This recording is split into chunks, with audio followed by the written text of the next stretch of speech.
ಭಾರತ್ ಮಾತಾ ಕಿ ಕಾಂಗ್ರೆಸ್ ಶಾಸಕರ ಮಲತಾಯಿ ಧೋರಣೆಗೆ, ನಿರ್ಲೆ ಹೋಬಳಿಯ ಸಾರ್ವಜನಿಕರ ಹೋರಾಟಕ್ಕೆ, ನಿರ್ಲೆ ಹೋಬಳಿಯ ಸಾರ್ವಜನಿಕರ ಹೋರಾಟಕ್ಕೆ ಬೇಕೇ ಬೇಕು, ಬೇಕೇ ಬೇಕು. ಎಲ್ಲಿಯ ತನಕ ಹೋರಾಟ? ಇದರಲ್ಲಿ ಯಾರನ್ನು ಕೂಡ ಉದ್ದೇಶಪೂರ್ವಕ ಮಾಡಿದ್ದಾರೆ ಅಂತ ಹೇಳಲಿಕ್ಕೆ ಹೋಗಲ್ಲ.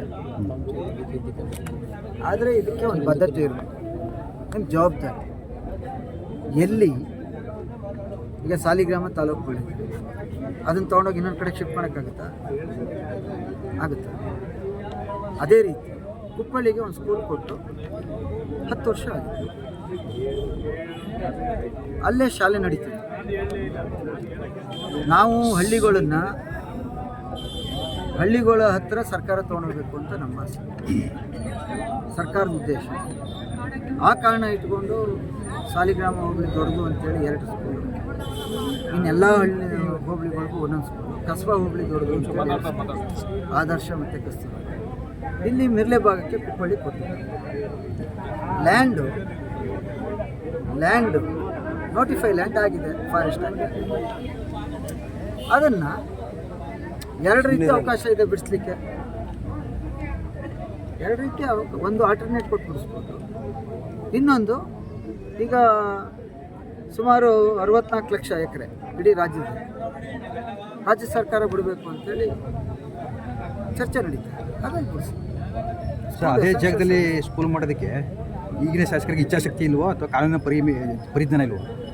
ಅದನ್ನು ನೆನ್ನೆ ಏನೇನೋ ಹೇಳಿದ್ದಾರೆ ಅವರು, ಸ್ವಲ್ಪ ಕಾನೂನು ಓದಕ್ಕೆ ಹೇಳಿ. ಸರ್, ಒಂದು ವೇಳೆ ಶಾಸಕರು ಒಪ್ಪಲಿಲ್ಲ ಅಂತ ಅಂದರೆ ವಿರುದ್ಧ ನೀವು ಹೋರಾಟ ಮಾಡ್ತೀರಾ ಅಥವಾ ನೀವು ಅಲ್ಲೇ ಶಾಲೆನ ಕಟ್ಟಲೇಬೇಕು ಅಂತಕ್ಕನ್ನೋದಕ್ಕೆ? ನಮ್ಮ ಉದ್ದೇಶ ಹಳ್ಳಿಗಳು, ರಿಮೋಟು ಹಳ್ಳಿಗಳಿಗೆ ಜನಸಂದಣಿ ಹೆಚ್ಚಾಗಬೇಕು, ಅಧಿಕಾರಿಗಳು ಆಗಾಗ ಅಲ್ಲಿಗೆ ಭೇಟಿ ಕೊಟ್ಟರೆ ಇಂಪ್ರೂವ್ಮೆಂಟ್ ಆಗುತ್ತೆ ಅನ್ನೋ ಭಾವನೆಯಿಂದ ಮಾಡಿದ್ದೀವಿ. ಒಂದೇ ಭಾಗದಲ್ಲಿ ಡೆವಲಪ್ ಆಗಬಾರ್ದು, ತಾಲೂಕಿನ 2 ತಾಲೂಕಿನ ಸುತ್ತ ಡೆವಲಪ್ ಆಗಬೇಕು ಅನ್ನೋ ಕಾರಣಕ್ಕೆ. ಅದ್ರ ಮೇಲೂ ನಮ್ಮದೇ ಸರ್ಕಾರ ಇದೆ, ನನ್ನನ್ನೇ ಶಾಸಕರು ಮಾಡಿದ್ದಾರೆ ಅಂತ ಮಾಡಿದ್ರೆ ಇದೇನು ಎಚ್ಚರಿಕೆ ಗಂಟೆ ಅಂತೀರಾ ಈ ಹೋರಾಟ? ನಾವು ಯಾರು ಸ್ವಾಮಿ ಎಚ್ಚರಿಕೆ ಕೊಡುತ್ತೆ? ನಮಗೇನೈತೆ?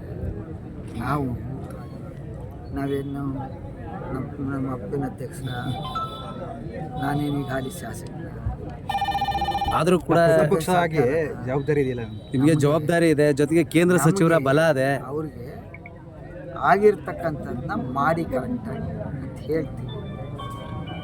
ಅದು ಮೀರಿ ಮಾಡ್ತೀವಿ ಅಂದರೆ ಏನೇನು ಹೋರಾಟಗಳು ಆಗಬೇಕು ಅದ್ರ ಪಾಡಿಗೆ ಅದಾಯ್ತು. ಸರ್, ನೀವು ಮಾಜಿ ಸಚಿವರಿದ್ರಿ, ಆ ಭಾಗದಲ್ಲಿ ಸ್ಥಳೀಯರನ್ನ ಮತ್ತು ನಿಮ್ಮನ್ನ ವಿಶ್ವಾಸಕ್ಕೆ ತಗೊಂಡಿದ್ರ ಸರ್ ಅವರು ಮುಂಚೆ? ಏನು ನಂಗೆ ಗೊತ್ತಾಗ ಈ ವಿಚಾರದಲ್ಲಿ ಏನಾದರೂ ನಿಮ್ಮನ್ನ ವಿಶ್ವಾಸಕ್ಕೆ ತಗೊಂಡಿರೋದು ಅವರು ಶಾಸಕರು? ಯಾವ ವಿಚಾರ? ಈ ವಿಚಾರಕ್ಕೆ ಸ್ಥಳಾಂತರ ಮಾಡೋದಕ್ಕೆ ವಿಶ್ವಾಸ ಮುಂಚೆ ನನ್ನ ಅವ್ರು ತಗೊಳ್ಳೋದೇ ಬೇಡ.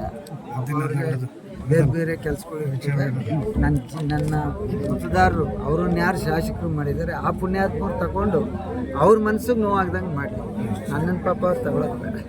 ಈಗ ಈ ಸರ್ಕಾರ ಅಧಿಕಾರಕ್ಕೆ ಬಂದು 3 ವರ್ಷ ಆಯಿತು, ನೀವು ತಾಲೂಕು ಕೇಂದ್ರ ಮಾಡಿ 7 ವರ್ಷ ಆಯಿತು. ಆದರೂ ತಾಲೂಕು ಮಟ್ಟದ ಯಾವುದೇ ಕಚೇರಿಗಳಿಗೆ ಪರ್ಮನೆಂಟ್ ಕಟ್ಟಡಗಳಿಲ್ಲ, ಒಂದು ತಾತ್ಕಾಲಿಕ ಕಟ್ಟಡಗಳು, ತಾತ್ಕಾಲಿಕ ಕಚೇರಿಗಳು ತೆರೆದಿಲ್ಲ. ನಿರ್ಲೆಗೆ ಕುಮಾರಣ್ಣರವರು 10 ಕೋಟಿ ರೂಪಾಯಿನಲ್ಲಿ ಇದಕ್ಕೆ ಬೇರಿಯಾಕಿ, ಅದು ಆಕ್ಸಿಡೆಂಟ್ ಸ್ಪಾಟು ಹೈವೇ ಅಂತೇಳಿ 10 ಕೋಟಿ ರೂಪಾಯಿನಲ್ಲಿ ಒಂದು ಹಾಸ್ಪಿಟ್ಲನ್ನು ಮಾಡಿಸ್ತಾ ಇದ್ದಾರೆ ಇಲ್ಲಿ ಬೇರಿಯಾದ. ಸಾಲಿಗ್ರಾಮಕ್ಕೆ ನಾನಿದ್ದಾಗಲೇ ತಾಲೂಕು ಕೇಂದ್ರ ಆಗಿದ್ದರಿಂದ ಮಿನಿ ವಿಧಾನಸೌಧ ಮತ್ತು hospital, fire engine, fire station ತಂದಿದ್ದೇ ಆಗಲಿ. ಕಟ್ಟಡ ಕಟ್ಟಿರಲಿಲ್ಲ, ಕಟ್ಟಿದ್ದಾರೆ. ಆಯಿತಾ, ಮಾಡಿದ್ವಿ. ಇದು ಪಾಪ ಅವರು ಅದೆಷ್ಟೋ ಕೋಟಿ ತಂದಿದ್ದೀನಿ ಅಂತ ಹೇಳ್ತಾರೆ. ಎಷ್ಟೋ ಕೋಟಿ ತಂದಿದ್ಮೇಲೆ ಇದು ಈ ರೀತಿ ಸಮಸ್ಯೆ ಇದೆ 3 ವರ್ಷದಿಂದ ಗೊತ್ತಿರಲಿಲ್ಲ. ಈಗ ಲೇಟ್ ಆಗಿಬಿಡ್ತದೆ, ಅನುದಾನ ಹಿಂದೂ ಕೊಟ್ಟೋಯ್ತದೆ ಅಂದರೆ ಅವತ್ತಿಂದ ಪ್ರಯತ್ನ ಮಾಡಿದ್ರೆ ನೋಡಿರಲಿಲ್ಲ ನೀವು. ಇಲ್ಲೊಂದು ಶಾಲೆ ನಡೀತಾ ಇದೆ, ಒಂದು ರೈಸ್ ಮಿಲ್ಗೆ ತೊಗೊಂಡೋಗಿ ಈ ಶಾಲೆನ ಶಿಫ್ಟ್ ಮಾಡಿದ್ರಲ್ಲ, ಆಗಲೂ ನಾವು ಮಾತಾಡಲಿಲ್ಲ. ಆಗ ಇದನ್ನು ಸರ್ಕಾರದಿಂದ ಅನುಮತಿ ತಗೋಬೇಕು ಅಂತ ಗೊತ್ತಾಗಲಿಲ್ಲ ನಮಗೆ. ಅದರಿಂದ ಅಭಿವೃದ್ಧಿ ಆಗಬೇಕು. ನಾವೇನು